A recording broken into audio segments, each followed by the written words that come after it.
तो मैं गारंटी देता हूँ बांग्लादेश जिता के लाएंगे, ईस्ट पाकिस्तान ख़त्म करके आएंगे और पाकिस्तान को घुटनों पर डाल के लाएंगे। अब बताओ क्या ऑर्डर है। इंदिरा गांधी ने बोला मीटिंग डिसमिस्ड, सारे मिनिस्टर उठ के जाने लगे, सैम मानेकशॉ जाने लगे। तभी बोली वो, चीफ तुम रुक जाओ। ये रुक गए वहाँ, उनको लगा अभी बोलेंगे मुझे अकेले में कुछ। बोले इससे पहले कि आप मुझे कुछ बोले मैं आपको रेजिग्नेशन दे देता हूँ अपना, मेरा रेजिग्नेशन ले लीजिए। बोले नहीं नहीं नहीं, इतना गुस्सा मत खाओ, बताओ कितना टाइम चाहिए। मैंने बोला टाइम मेरे हिसाब से दो, जीत आपके हिसाब से होगी।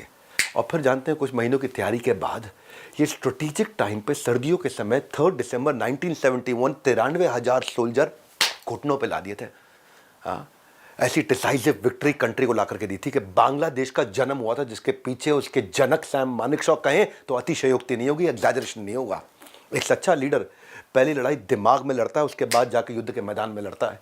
एक रात पहले युद्ध से जब इन्होंने तैयारी करी तो प्राइम मिनिस्टर ने बोला आई यू रेडी, तो बोले I am absolutely ready sweetie. और ये बात केवल सैम बोल सकते थे। ये क्या कहते थे? ये कहते थे अगर मौत आ गई ना, हाँ, और मेरे जीतने से पहले मौत आ गई तो मैं मौत को मौत के घाट उतार दूंगा। ये कहते हैं we fight to win and win with a knockout. बोले मैं जीतने के लिए लड़ता हूँ और सामने वाले को ख़त्म करने के लिए लड़ता हूँ, क्योंकि ये वाली जो रेस है ना मैडम प्राइम मिनिस्टर, इसमें कोई सेकंड नहीं आता है। हाँ, इसमें कोई रन अप नहीं होता है, इसमें एक ही आदमी जीतता है। इसमें सेकंड प्लेस थर्ड प्लेस होती नहीं है, एक ही आदमी की प्लेस होती है। Leadership lesson number 5। ये वीडियो ना लंबा कितना भी हो जाए, ये हर बच्चे को देश में दिखा देना, संस्कार बनेंगे ऐसे जो वीडियो गेम खेलने में लगे हुए हैं, जो इस समय आलतू फालतू बहुत सी रील देख रहे हैं, पतली कमरिया हाय हाय। 5 वाले सुनो, दुश्मन को मार गिराओ लेकिन इंसानियत जिंदा रखो। ऐसी इंसानियत थी इनके अंदर, बरसों तक इनकी इंसानियत याद रखी जाएगी। ये अपनी इन सर्च ऑफ विक्ट्री, ये अपनी मिलिट्री वैल्यूज को कभी नहीं छोड़ते थे। इन पे कोई उंगली नहीं उठा पाया आज तक कि इंडिया को इन्होंने जिताया अलग तरीके से। आर्मी को क्या बोलते थे, अगर तुम कितनी भी टफ फाइट क्यों ना हो तुम्हारी पाकिस्तान के खिलाफ, लेकिन अगर तुम्हारे को महिला दिख जाए सामने तो हाथ जेब में डाल देना, महिला और बच्चों का नुकसान नहीं होना चाहिए। जो पाकिस्तानी किया करते थे उस समय, जब पाकिस्तानी किया करते थे उस समय, जितने कंटिन्यूसली वहां पर रेप्स किए उन्होंने बांग्लादेशी महिलाओं को, क्या क्या नहीं किया। अपने जवान को बोलते थे महिला दिख जाए या तो हाथ ऐसे कर लेना या जेब में डाल लेना।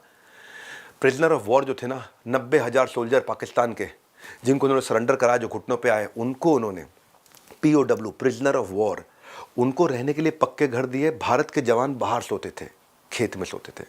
पाकिस्तान के जो सैनिक, जो प्रिजनर थे, जो सरेंडर कराए इन्होंने, वो अंदर सोते थे। इंडियन सोल्जर जमीन पे सोते थे, वो बेड पे सोते थे। जानते हैं ये पाकिस्तानी सोल्जर्स को उन्होंने खटमल से तकलीफ ना, उनसे पूछते थे जाकर के तुम्हारे गद्दे पे खटमल तो नहीं है, मच्छर तो नहीं तुम्हारे गद्दे के ऊपर, तकिए पे कहीं खटमल तो नहीं है। और इंडियन जवान जमीन पर सोते थे। खाना जब बढ़ता था तो पहले पाकिस्तानी सोल्जरों को खाना मिलता था, बचा हुआ इंडियन को मिलता था।